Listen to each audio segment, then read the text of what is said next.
what it means. So Genesis chapter 3, and let's start reading in verse 1. Genesis chapter 3, and we're going to read all the way down, probably the whole chapter. We're going to hang out for a while.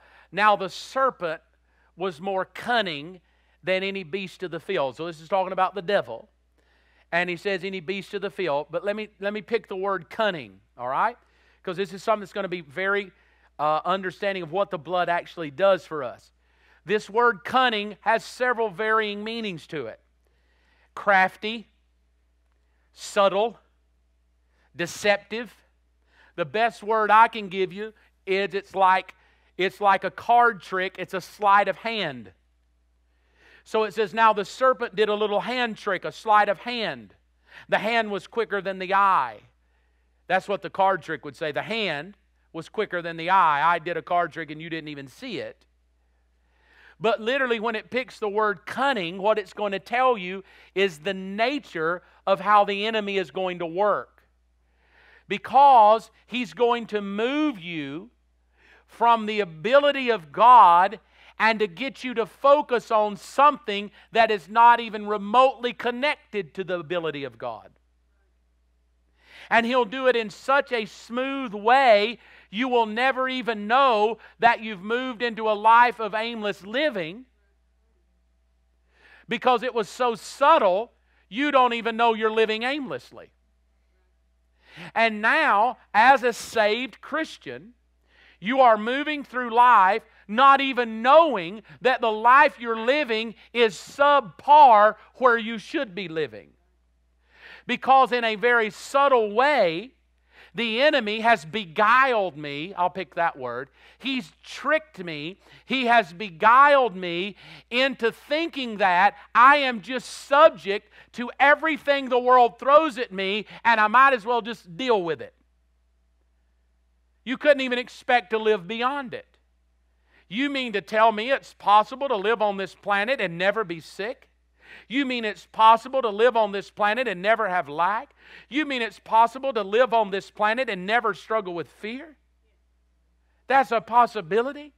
And yet, because we're human and we grow up, and from childhood on, and we become very adept and adaptable to life, and life is a subtlety. Because life, without you knowing it, life starts teaching you from a young age that life controls you, you don't control it. So once we become adults, we just kind of get into, well, life has a lot of power over me to control my emotions if it doesn't go well, to cause me to struggle in fear if it doesn't go well. And so now we have to be awakened, because it's so easy to just be lulled to sleep. That's the cunning. It lulled me to sleep.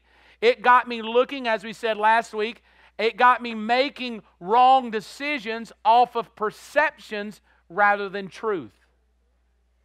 So the word cunning is to make perceptions of something based off of, or decisions based off perceptions rather than decisions based off of truth. So the subtlety of the enemy, grab this. This is going to really help you as we move through this. The subtlety of the enemy is to move all the cares, all of life's issues from a heart realm to a head realm. And that journey is a not too far of a journey, but if you live from here only, it is a hellacious life to live. Because this little noggin can bring such chaos to life. And so the cunningness of the enemy is that you and I, this is where I want you to grab this morning. The cunningness of the enemy, the beguiling, the trickery, the sleight of hand is for you to try to handle life head up rather than spirit out. And when you handle it from the head up, you are a weak, anemic, futile, aimless Christian that has no power over the devil, because he'll get you every time mentally. You have to learn to live from here and let this define